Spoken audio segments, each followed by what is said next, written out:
This police officer killed his partner simply because he commented that it was foolish to eat noodles without garlic. However, when the boss learned of this, he didn't blame him at all, and even assigned him a new partner. Not only because she also eats noodles without garlic, but also because the one who was killed was just a robot. The man's name is John, and he was once the most elite detective in the police department. However, during an operation 2 years ago, he was ambushed by enemies, and his friend was killed in an explosion. The M-type robot, that was his partner, suggested that John give up, and abandoned him for the sake of probability. As a result, John also lost a leg in the explosion. He spent 2 years recovering in the hospital, during which time his girlfriend left him. Although technology has advanced to the point where John could get a mechanical leg, his inner resentment never faded. So after his boss assigned him a new M-type robot, the first thing John did was find a reason to destroy it. This was the last M-type in stock, so his boss could only assign him an outdated D-type robot. This model was more balanced, although it possessed more skills. It wasn't as specialized as the M-type.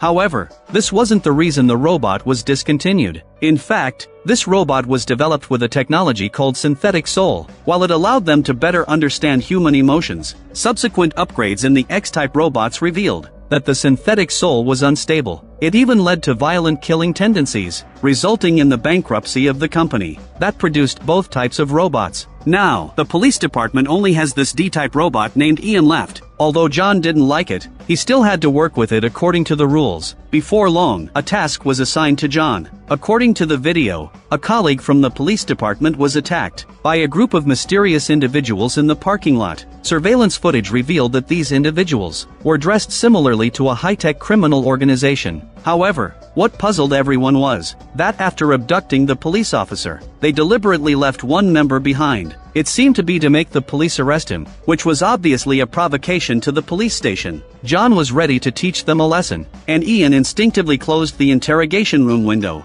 However, unexpectedly, this criminal was very tight-lipped. No matter what methods were used to torture him, he refused to say a word. At this moment, Ian stepped forward again.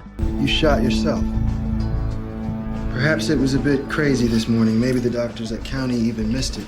Clearly, Ian was tougher than John. He prepared to shoot the man directly. Seeing this, the man immediately caved and revealed an address. Although John didn't know what the other side was planning, he still led the team to the address provided. As soon as they entered, they saw a big surprise. Everyone present was so startled that they stopped, preparing to wait for the bomb squad to clear it before entering. However, Ian discovered that this thing wasn't a bomb. John cautiously approached to check it out, and found that it was indeed not a bomb, but a special launch device. The countdown on it was a disguise. Touching it would trigger it. As a result, John and the others didn't pay much attention. However, in reality, they only saw through the first layer, and failed to notice the second layer. When John and the others finally found the hostage, he discovered that a wire connected this place to the launch device. Just as John was puzzled, the machine completed its countdown, and the connected wire was instantly severed. A large amount of gas began to appear around the trapped colleague, and in the blink of an eye, he was completely corroded and died on the spot. This shocked John greatly, as all the police officers had undergone enhancements that made them immune to most toxins and corrosive substances. Even concentrated nitric acid couldn't harm them. John instantly realized that this gas was specifically designed to combat the police. John hurriedly informed his superior Sandra, but it was too late. A plane had already arrived over the police station,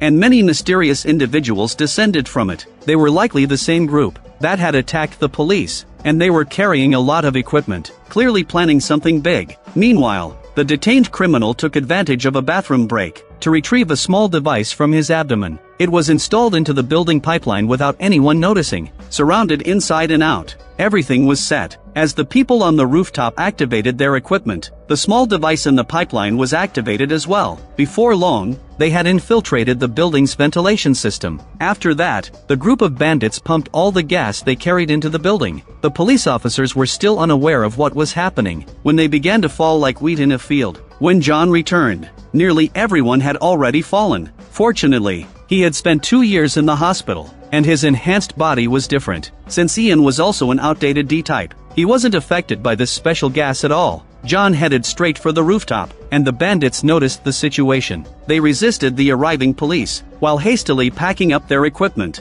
The bandits were preparing to flee immediately, but it wasn't going to be that easy. Ian locked onto one of the killers, and walked straight up to him. Braving the hail of bullets, the assailant sprayed Ian with toxic gas, but it had no effect on him at all. The killer couldn't understand why. He would have to ponder it for the rest of his life in prison. Later, through investigation, it was revealed that the bandits' target was actually the chip stored in the evidence room. It was the last remaining synthetic soul, as the others had been completely destroyed as hazardous materials when the company went bankrupt. In this way, John thwarted a plan to destroy the world. After that incident, John received a new mission. This time, a senior executive of a robotics company was killed. Originally, this wasn't a peculiar case, but the surveillance footage revealed something strange, because the two killers were actually glowing bulb-headed people. In addition, they used a DNA bomb at the scene, which contained the biological information of countless individuals. All traces left at the scene would be contaminated, making it impossible to determine the true identity of the killers. But the strangest part was that their motives were still unknown. The surveillance footage showed that the two killers took a beautiful woman from the scene. Based on Ian's observations, it could be confirmed that she was a companion robot. However, there was no relevant information about her in the police department's records. Coincidentally, the victim was a senior executive from the companion robot company. Not long ago, his assets had been seized. John couldn't help but wonder if there was some connection hidden within, so he immediately went with Ian to the seized asset warehouse. He hoped to find some clues, but aside from the court summons, there was nothing else. At this moment, a colleague in the police department suddenly reported that human identity information had been detected from the fingerprints left by the female robot. Coincidentally, this was the information of a missing woman. The missing persons case and the asset seizure of the deceased occurred on the same day. At this time, a new victim appeared on the other side of the city. The method used in the crime scene was the same as that of the missing girl. However, this time, the perpetrators noticed that there was a child in the car. As the only witness so far, John needed to meet the child, but the child had gone through a traumatic experience, and she clearly had not recovered, remaining unwilling to speak. Finally, John used a giraffe toy to successfully open the boy's heart. He learned that there were two kidnappers who drove away in a silver van. The police began investigating the silver van and quickly identified a suspected vehicle. However, the suspects might have used false plates, so it would take some time to confirm. In the meantime, John could only start with the court summons. By reviewing the files, he learned that the lawsuit was initiated by the deceased's partner to the court. This was quite intriguing, and it seemed that the guy had not been affected at all after that incident. He even continued to hold exhibitions in various locations. John decided to investigate. Soon, they met with the exhibition manager Sean. In response to the police's questions, he answered very straightforwardly, stating that the two had a disagreement over the company's direction, which ultimately led to their split. Later, the shareholders behind the scenes decided to support Sean, so the business wasn't significantly affected. As for the specifics of the split, Sean answered very ambiguously, citing business confidentiality. This raised John's suspicions, so he had Ian hack into Sean's internal network to look for information about the matter. He discovered that behind their company was a consortium called Albania. Coincidentally, there was a nightclub supported by that consortium nearby, which might have some connections, so Ian went to investigate, and he indeed discovered some clues. The manager claimed ignorance, but Ian detected that the guy was obviously lying. Just as John was about to continue questioning, his colleague Anna suddenly reported that the silver van had been found. John rushed to the target location with Ian, which was an abandoned factory in a very remote area. They found the companion robot inside, and its entire skin had been stripped away. After being examined by the police department's expert Luke, it was discovered that the robot's information storage center had been destroyed, severing all clues. Fortunately, a new discovery was made. Real human DNA information was found among the remnants of the robot. This was something explicitly prohibited by law. Combining the existing information, John speculated that the kidnappers were abducting women to create companion robots. Sean had a disagreement with the deceased on this point, which ultimately led him to sue her, and even resort to murder. This sounded very reasonable. Just then, they found the trace of the silver van again. John immediately set out to intercept it on the way, and the driver and others were captured on the spot. In the van, they also discovered a female companion robot. Upon examination, it was found that there was also human DNA inside, belonging to another missing woman. So far, everything had become very clear. Moreover, the testimony from the female robot indicated that she was instructed by the nightclub manager. John immediately led his team to make the arrest, but it seemed that the other side had already known they were exposed. By the time he arrived, the nightclub manager had already vanished. After conducting a search, they found some chips used for manufacturing robots. Ian identified the model and would record the corresponding location after activation. Thus, the police were able to successfully locate the robot manufacturing base using the recorded information. When John arrived, the nightclub manager was destroying evidence there and was caught red-handed. The mission was complete, and John finally relaxed a bit. Ian couldn't help but tease him, saying he needed to find a companion robot. After all, Ian had secretly scanned John's body during the mission. Hearing this, John responded with a serious expression. Don't scan my testicles.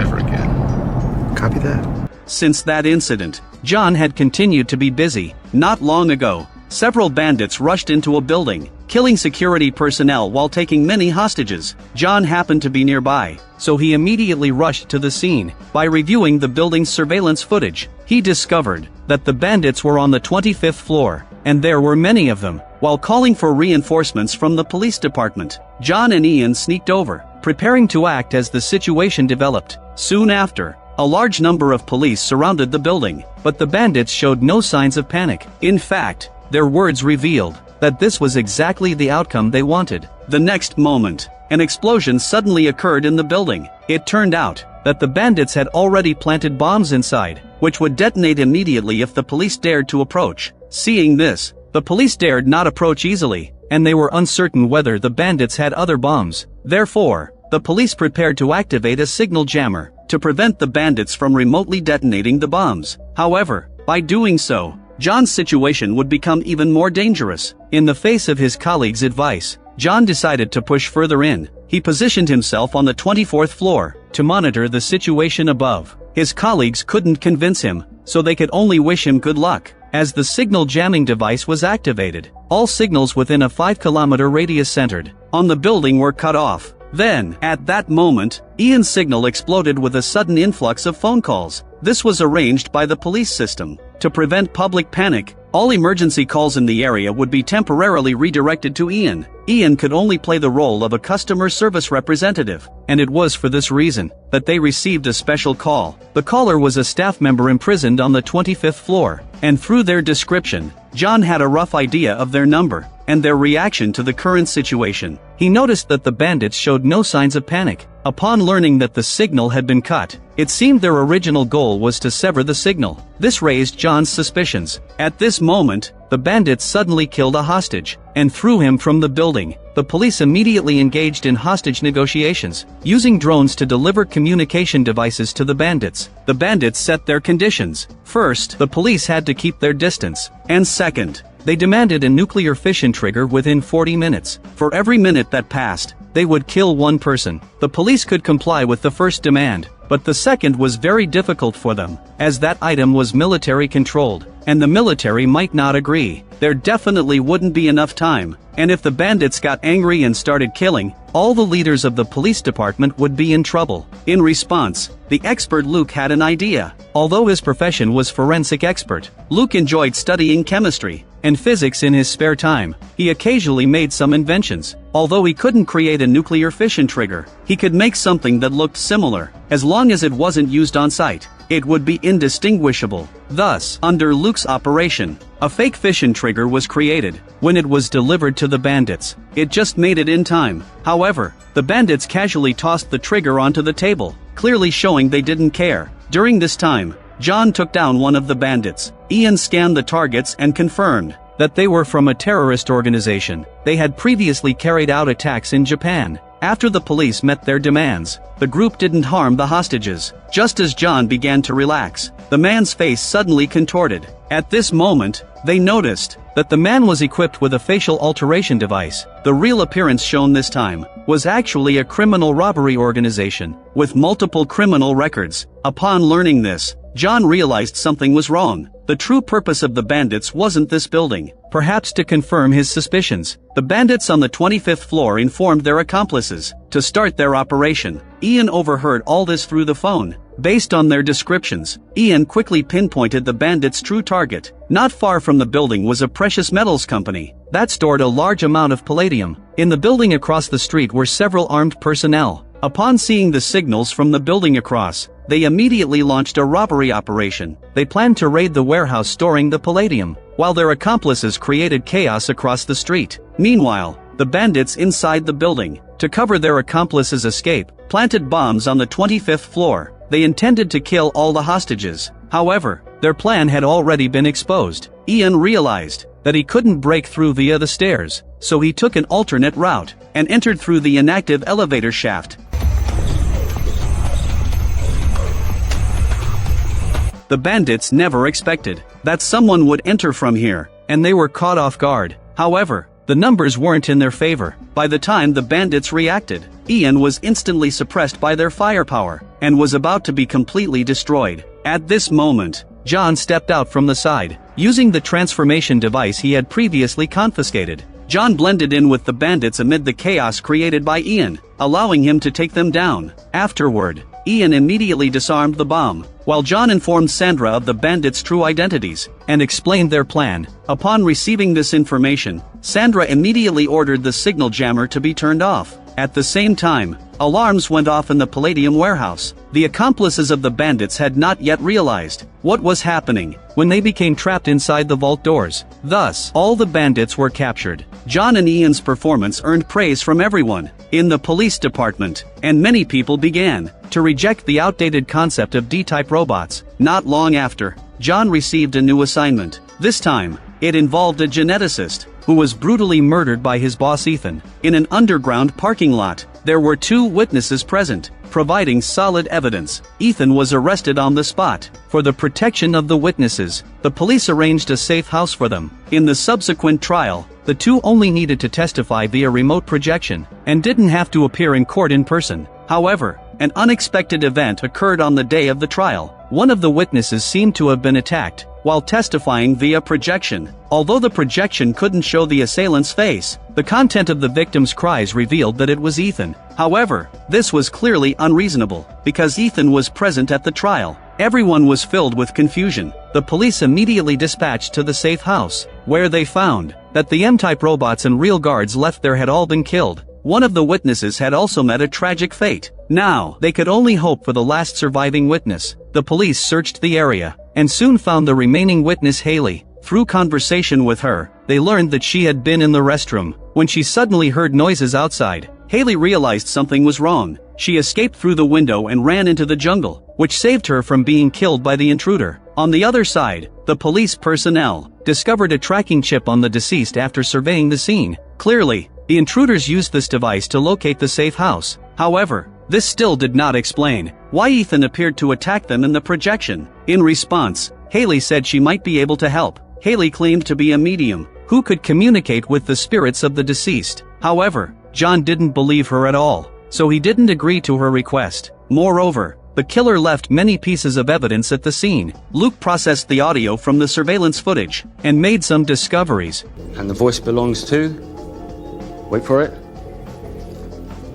Ethan Avery. Which left John and Sandra looking grave. If what Luke said was true, then there was only one possibility. This was a clone. However, the relevant technology had long been banned by the government, and all related materials had been destroyed years ago, but Anna believed it was possible. After all, cloning was merely an extension of genetics, and the deceased was precisely a geneticist, perhaps killed because his experiment succeeded. Thus, Sandra arranged for Anna to investigate the deceased's home, hoping to find relevant information. As for John, before Sandra could make arrangements, news came that Haley had disappeared. As a key witness, her actions were under close scrutiny. John immediately went out to search for her, and he finally found her. John angrily questioned Haley about why she sneaked out of the police station. Haley, feeling a bit guilty, said she had communicated with the spirit of her deceased companion to convey her last words to the family. Just as the two were talking, a car appeared in front of them. 4 people got out of the car. Before John could ask their intentions,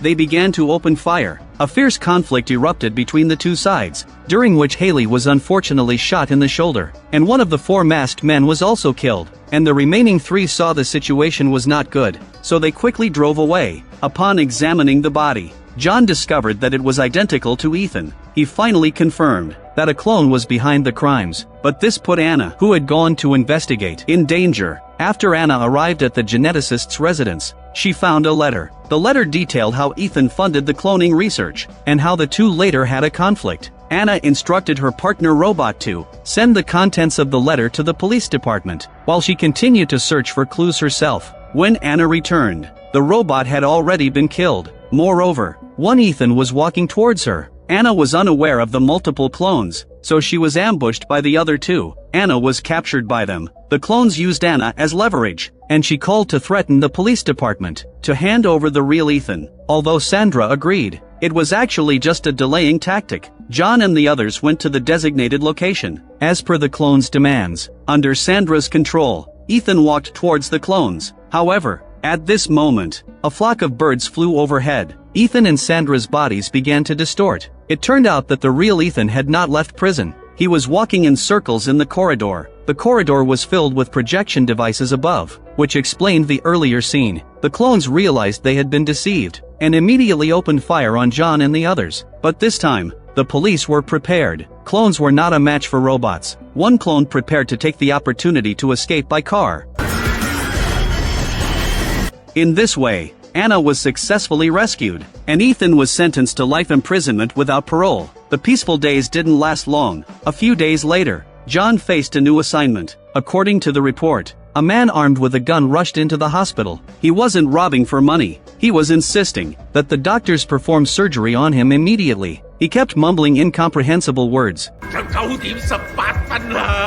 Although the doctors didn't understand what the man was saying, they arranged for a nurse to assist him. At this moment, the man suddenly collapsed on the floor. He used his last strength to tell the doctor that someone was going to kill him. Later, it was discovered that the man died of heart failure. Such a strange death attracted the police's attention, and was assigned to John. However, the investigation revealed that it was full of oddities. First, there was the identity of the deceased. He had been diagnosed with heart failure, and was expected to die 3 years ago. How could he appear in the hospital now, and die in front of the doctors? A scan of the body revealed that the man's heart was an artificial one. Not only was it very expensive, but each one was also documented. However, this man had no recorded information. Clearly, he had undergone a heart transplant through the black market. This also explained why he was still alive. But it raised a bigger question. Smuggling synthetic organs was a more serious crime. In addition, Ian learned about what the deceased had said. Through surveillance footage, he discovered that the man seemed to know the exact time of his own death. Perhaps this was related to the synthetic heart, so they sent the synthetic heart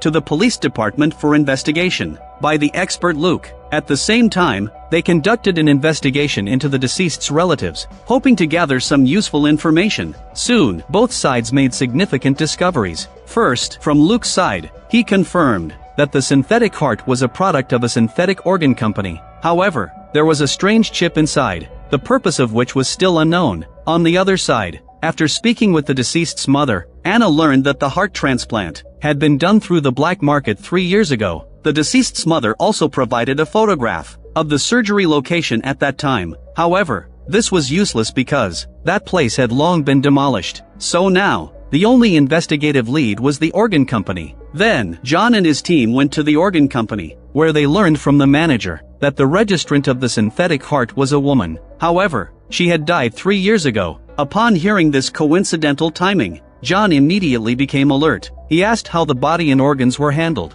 The manager stated that everything was destroyed by specialized personnel, but John still wasn't reassured. He asked how to prove that it was indeed destroyed. Will they send us a document? At this moment, John had already identified the source of the organs. He located the disposal worker Henry. When John showed his police badge, Henry was very forthcoming and confessed everything. The synthetic organs of the deceased were indeed smuggled out by him. However, Henry claimed that his intention was to help more people. At this point, it was pointless to say more. John instructed him to contact the buyer of the organs, claiming there was a new organ deal for them to come and trade that night. The recycler Oscar, unaware it was a trap, came for the transaction. John tracked him down and directly destroyed his hideout. Originally, the matter should have ended there, but during the interrogation, the captured Oscar revealed information about his boss. He claimed that everything was orchestrated by a woman, and he knew nothing else. At this time, many people outside suddenly began to die, all from heart failure. Moreover, they all had the same type of synthetic organs. At this moment, John finally realized that something was wrong. The true mastermind was still at large, and they were disturbed by John's previous actions. Meanwhile, Luke also made a discovery. The mysterious chip inside the heart was confirmed to be a countdown chip. Every month, it needed to receive a signal to reset. Otherwise, it would cause the heart to stop beating. This explained why those people suddenly died at the same time. Now, all they could do was act quickly to bring the mastermind to justice. Through investigation of these deceased individuals, it was found that they had all applied to the organ company and were all rejected. It is very likely that the mastermind is searching for targets based on the rejection list. Therefore, John returned to the organ company again and asked who had access to this list. John learned that only the manager and his assistant had access. They showed photos of the manager and assistants to Oscar for identification. Oscar immediately identified the assistant as his boss. With a clear confession, John and his team immediately headed to the assistant's house. However, they found the place already abandoned. Upon closer inspection, they realized things were not so simple. There were traces of blood handling on the floor, indicating that the assistant might have been killed. The handling at the scene was very professional, suggesting frequent dealings with corpses. John immediately thought of Henry. When they arrived, they indeed found the assistant's body in the disposal equipment. Henry ran away immediately when he saw the situation exposed. After being captured, Henry confessed to all the charges. Henry completely denied that anyone had instructed him to kill, although everyone knew that the mastermind behind it was certainly the organ company's manager. However, without evidence, she could remain at large. John felt helpless but had no way to act. A few days later, while John was patrolling the streets, he received a new assignment. A man armed with a gun had robbed the bank where he worked. According to witnesses at the scene, the man seemed to be carrying a lot of explosives. He was currently fleeing towards the area where John was patrolling. John immediately went after him with Ian. However, due to some incidents last night, Ian was low on power, causing many of his functions to malfunction. This caused John quite a bit of trouble along the way. Roll the window down!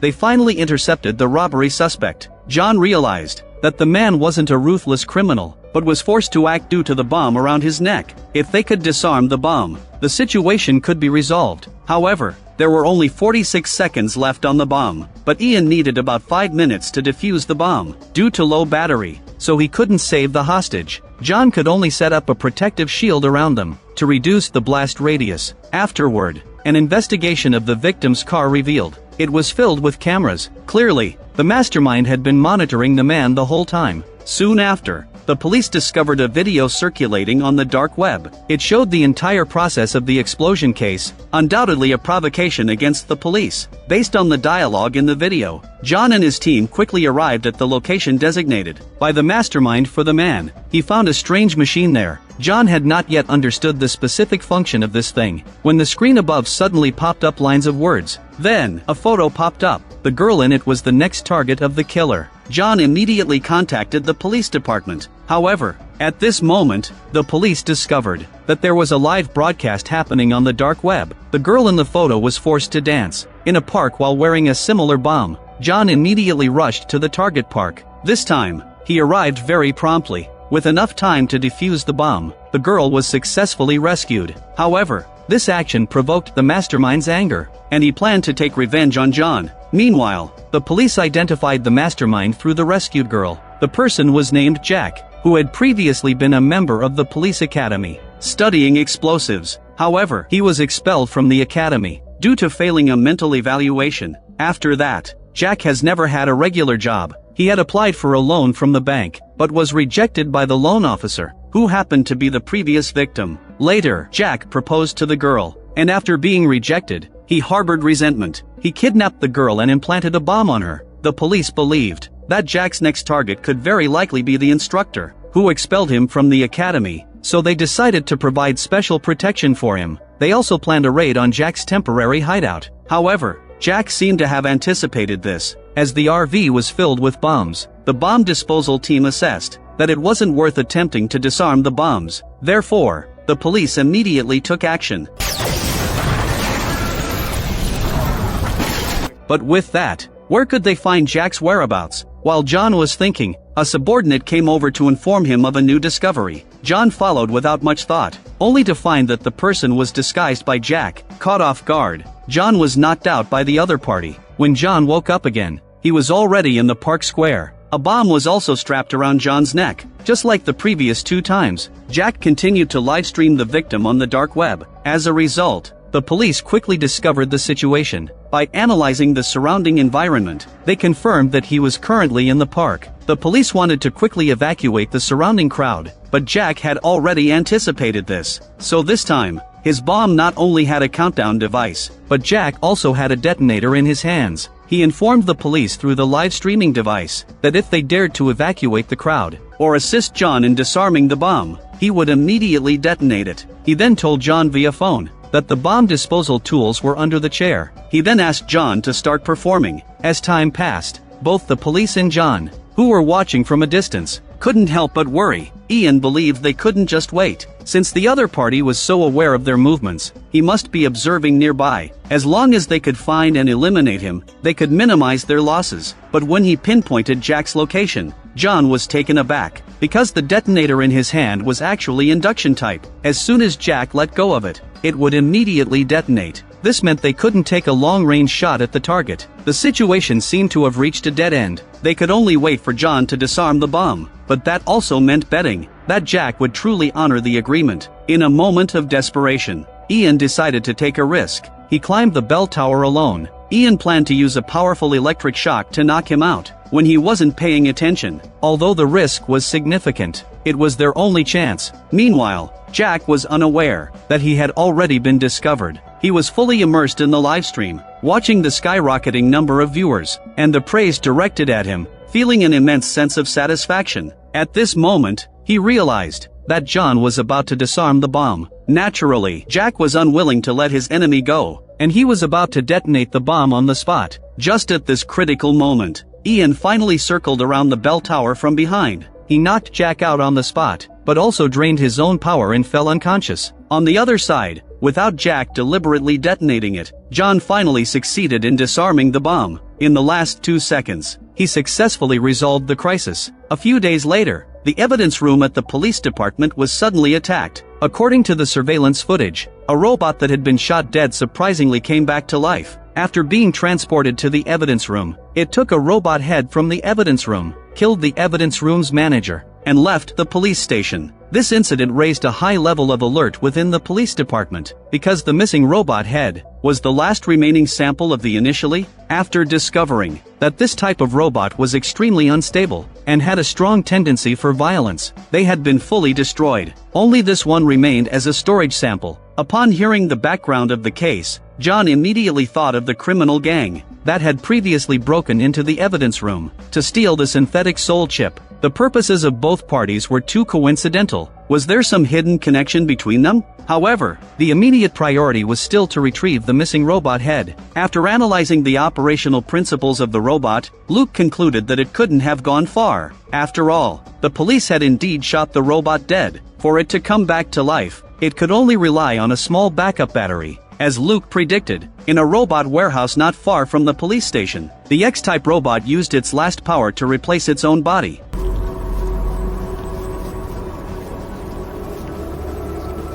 At this moment, the warehouse owner Booth discovered the scene. When they met, no conflict occurred as imagined. Booth was very familiar with the X-type robots, but the robot said nothing more. It simply knocked Booth out. When he woke up again, there were many police officers around him. Ian saw Booth's complicated expression, because he was the developer of the D-type and X-type robots. After the company went bankrupt, he could only make a living by repairing robots. Seeing the developer again, Ian naturally felt a surge of emotions. Booth was filled with various feelings about his robots still being in service. However, it was clearly not the right time for reminiscing. John asked Booth if he could locate the position of the X-type robot. Booth said it was no problem. He needed his old experimental equipment. It should all be in the sealed laboratory now. So John took Booth back to the police station first. When Luke saw Booth, he was very much in awe of him. Although the X-type robots were very brutal, no one besides Booth had achieved the technology of synthetic souls. While they were chatting, the police station received another report. The escaped X-type robot had killed a lab administrator and used the person's eyeball to rob the robot laboratory. It took 500 specially made robot chips from inside. If all of them were used by the mastermind, it would result in 500 X-type robots, which was extremely terrifying. The police immediately brought the equipment to Booth. Looking at these items, Booth was filled with emotions, especially regarding one particular box. The test tubes inside contained materials for synthetic souls. At this moment, a man suddenly visited. He claimed to be a senior mechanical consultant. It turned out that due to the urgent situation, they had sent an expert to assist in the investigation. On Booth's side, he isolated a special signal using the configured synthetic soul. According to Booth, this was the unique communication frequency of the X-type robots. As long as they tracked this signal, they could find the X-type robot outside. In addition, he made an electronic pulse device specifically for the X-type robots. It could shut down the X-type robots, but it was somewhat difficult to operate. You've got to get close enough to insert that. It has to go precisely into the back of her skull. John felt speechless after hearing this, but it was the only option available, so he had to proceed. Meanwhile, the X-type robot seemed unaware that its position had been exposed. She drove to a luxurious banquet to prepare for the slaughter. The police detected the robot's location and quickly found information about the banquet. Local dignitary Senator Hart was preparing to raise campaign funds, so he gathered local elites for this banquet. If the X-type robot began killing inside, it would undoubtedly cause irreparable damage. John and the others take immediate action. Almost all the M-type robots in the police station had been dispatched. However, even with that, Sandra was still worried about the lack of combat power. After all, when they destroyed the X-type robots, each one cost nearly 20 M-type robots to eliminate. At this time, John and the others had arrived at the banquet venue. Although the X-type robot had already started to act, it had not yet caused significant damage. The police robots surged forward, attempting to take advantage of the large number of people to deal with each other. However, the disparity in strength was too great. Before they even began, 5 of their units were destroyed. Seeing this situation, John could only send his partner Ian to hold the line. Taking advantage of the robot's reloading time, he plunged the electronic pulse device into the back of the X-type robot's head. But at this moment, John discovered that the robot was unaffected. Moreover, the X-type, being an upgraded version of Ian's model, was also at an overwhelming combat level. Soon, Ian was defeated by the X-type robot. Having dealt with Ian, the next target of the X-type robot was John. If Ian was no match, John could only be pinned down and overwhelmed. But at this moment, John suddenly revealed the pull ring in his hand. The X-type robot was still confused about what was happening. When John kicked it away, a violent explosion immediately destroyed the robot. It turned out that John had pulled the grenade's ring from the robot, allowing him to turn the tables at the last moment. After defeating the opponent, John didn't rest but informed the police that the electronic pulse from Booth was ineffective. Upon hearing this, everyone immediately went to find Booth, but discovered that he had already vanished. Along with him, a whole box of synthetic souls had also disappeared. The police quickly realized they had been tricked. On the other side, Booth found the missing specialized chips from the lab in a trash bin. He took the synthetic soul and got into a car, where an X-type robot was sitting in the driver's seat. Everything was part of Booth's plan. He aimed to create a robot army to take revenge on those from his past. After John returned to the police station, he learned about Booth's situation, and his first reaction was to find him. After all, it takes some time for chips to be made into robots. During that time, if they searched various manufacturing plants, they could capture Booth. However, Booth had clearly thought of this, so he didn't stay in the city, but went to a place called the Isolation Wall. Booth left by sneaking away. Upon hearing this news, John thought Booth had gone mad. but he felt helpless. The booth incident dealt a heavy blow to the police department, but the team didn't fall into despair, because soon there was a new case that needed attention. Not long ago, a man rushed into a subway station, seemingly being chased. However, the next moment, the man was shot dead. John immediately went to the scene to investigate. Through examination, it was found that there were a total of 3 bullet traces at the scene, and there was a bullet hole in the skylight. But strangely, there was only 1 bullet at the scene, and no one in the subway station had heard the gunfire. The M-type robots conducted an analysis on this matter. Firing with this morning's 5 miles per hour northwesterly winds would release a bullet that would only increase speed until hitting the skylight. John thought this guy was an idiot, and shot him on the spot. However, he seemed to forget that this was another colleague's partner robot. As a result, the other party was relentless, and even escalated the matter to their boss Sandra. But these were just minor incidents. Although the true cause of death was uncertain, the police could start from the motive. As long as they found the mastermind, they could directly interrogate and uncover the method of the crime. To this end, John and his team investigated the deceased's background. They learned that the deceased was named Anthony. He was a programmer with no relatives, only a fiancé. He and Ian found Anthony's fiancé, and John asked if Anthony had shown any unusual behavior, or had conflicts with anyone before the incident. John indeed received some useful information. According to her, recently, Anthony has been developing a tracking program, and has been spotted by a headhunter named Natasha. Not long ago, they had a transaction, but starting from last night, Anthony began to panic. In the video call he made to her, it was clear that Anthony was terrified of something. Upon hearing this, John found Natasha to be highly suspicious. Just then, Luke from the police station called. Through the autopsy of the deceased, he discovered that the bullet was a specialized one. It contained a set of aerodynamic devices that allowed for flexible maneuvering and acceleration. Combining this with what he had just heard about the tracking program, John immediately had a suspicion. After Ian tested the tracking program, he was very certain that the special bullet must have been loaded with the tracking program. That was why it accurately hit Anthony in the crowd, and no one at the scene heard the gunfire. In addition, Luke discovered that the origin of the bullet was suspicious. It had been stolen by a terrorist organization from Russia not long ago. This meant that it could be a case of an international terrorist attack, which might lead to diplomatic issues. However, this had nothing to do with John. What he needed to do was find the mastermind. John first investigated Natasha, but the name seemed to be a forgery. There were no records of this person in any of the headhunting companies. The investigation came to a standstill. However, the other party took the initiative to offer an opportunity, and the criminals openly sold special bullets on the dark web. The promotional footage released was the surveillance content from when Anthony was killed. One of the buyers was very interested, but wanted to see the bullet's effectiveness in person. Natasha immediately agreed, and their target was Anthony's fiancé. After all, Natasha wasn't sure if the fiancé had seen her face, so it was best to eliminate her quickly. Thus, a bullet was launched towards Anthony's fiancé through a special firing device. At this moment, John and his team were nearby, hoping to learn more clues about Natasha. Anthony's fiancé said she had seen that woman before, but found it difficult to describe her. However, she was sure she would recognize her upon seeing her again. Although there was some useful information, it wasn't the decisive evidence they needed. However, Ian suddenly sensed something was wrong. The surrounding surveillance cameras seemed to deliberately focus on Anthony's fiancé. Having previously worked with tracking programs, Ian was certain that this was the locked target. Sure enough, the next moment, a bullet flew straight toward the woman. Ian reacted quickly and took the hit for her. However, Ian was severely injured, with his language center damaged,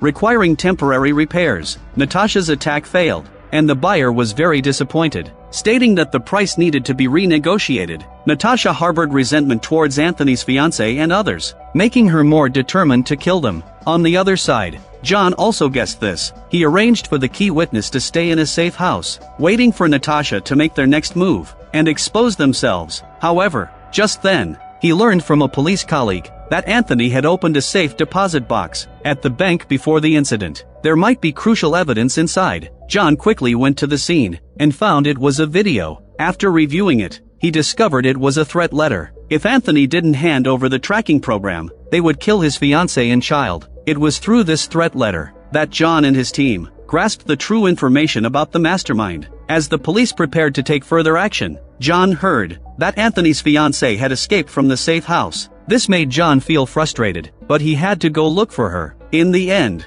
he found her at a shady clinic. John discovered that she intended to erase her memory. It turned out that after the attack, Anthony's fiancé believed that they wanted to kill her to erase her memory. So she wanted to erase her memory in hopes of being spared. John was speechless at this logic. If she really erased her memory, the mastermind could practically wake up laughing from their dreams. John stopped the woman from doing something foolish. Then, someone else came looking for trouble, and opened fire on John and his team. Fortunately, Ian was there to help. In the end, one of the attacking bandits was killed, and one was captured, and the captive was Natasha. Ultimately, under the identification of Anthony's fiancée, Natasha had to confess and face justice. Anthony's case was just one part of John's police career. Soon after, he became busy with a new task. This time, the victim was an adult male. According to the coroner's autopsy report, he died of a sudden heart attack. However, colleague Anna disagreed with this outcome. She insisted that the deceased must have been murdered, because that guy was a modified human. In the future world, many people undergo genetic modification from the fetal stage to pursue various advantages. The biggest characteristic of these individuals is their excellent appearance and lack of common diseases. They also have many added benefits, such as longer lifespan and higher intelligence. Anna is also a modified human, and she is very aware of these characteristics. So Anna didn't accept the conclusion of death by sudden heart attack. Later, after examining the body, John and the others indeed found signs of homicide. There was a very tiny puncture mark on the back of the deceased's neck. However, Ian's test results surprised everyone. Did something that killed him.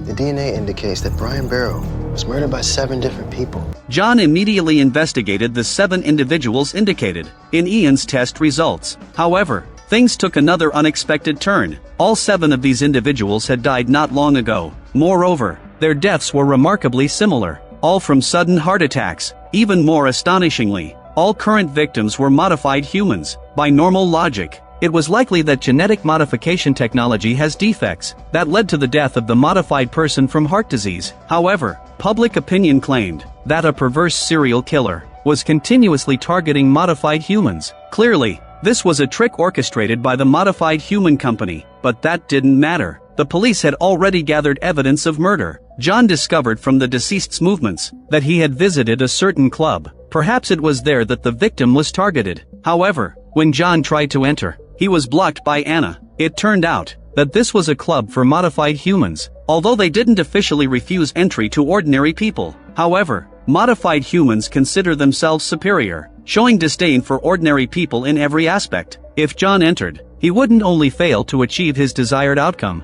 but might also provoke a conflict. Even Anna, as a modified human, faced ridicule from those inside, due to her status as a police officer. After all, in their eyes, only high-end industries were worthy of their status. Anna suppressed her anger and retrieved the victim's information from the club. She indeed found clues about the murderer, but the facial recognition from the surveillance footage showed some anomalies. She immediately informed John about this. At this moment, John was with Luke, listening to the latest test reports. The previous 7 victims all had puncture marks on the back of their necks and nanobots in their brains. He happened to know what this was. These robots were called cosmetic nanobots, capable of extracting the facial features of their targets for themselves. However, this research had long been discontinued. Just then, Anna sent a message. The murderer had been identified as different people in various surveillance detections. Moreover, they all happened to be among the previous victims. All of this coincidentally confirmed what Luke had said earlier. So now, as long as they found institutions that still had this cosmetic technology, they could discover the identity of the criminal. Therefore, John went to a certain cosmetic hospital. The medical doctor here was one of the researchers who had participated in the project. By questioning this doctor, John learned the truth behind the project's termination. Those nanobots could indeed extract the target's facial features, but they would cause significant harm to the subjects. The people who underwent the transformation all showed varying degrees of disfigurement, and the extracted targets also had heart problems. In milder cases, they had arrhythmia, while in severe cases, their hearts stopped beating on the spot. Thus, the research had to be halted. In addition, the doctor revealed that these nanobots must be paired with a special actuator to function. He suggested that John focus on this aspect. Such equipment is strictly controlled in legitimate hospitals, so that can be ruled out. so the murderer could only obtain the actuator through the black market. John went to find his informant in the black market. What are you doing, man?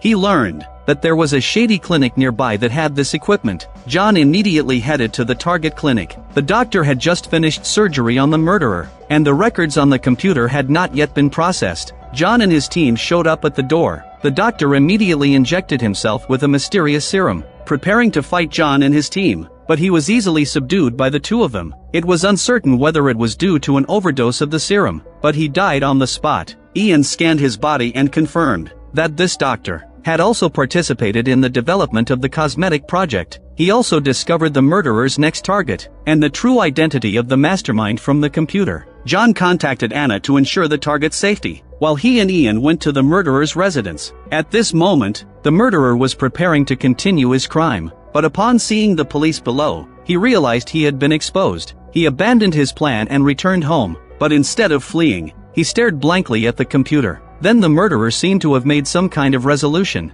He went to the building across the street. By the time John and his team arrived, the murderer had already knocked on the door of that apartment. He didn't kill the girl like before. Instead, he confessed his feelings to her. It turned out that the man had met the girl from the opposite building online, and had fallen deeply in love with her since then. However, he had been disfigured in an early experimental project, which made him very insecure. Ultimately, he took a path of no return, collecting the genes of handsome men and beautiful women to modify himself. However, fate played a cruel joke. The woman he fell in love with online was actually blind. The murderer was filled with emotions about this. He went to the rooftop and looked at John and the others approaching, then jumped off. He left behind only this line: We're supposed to be loved.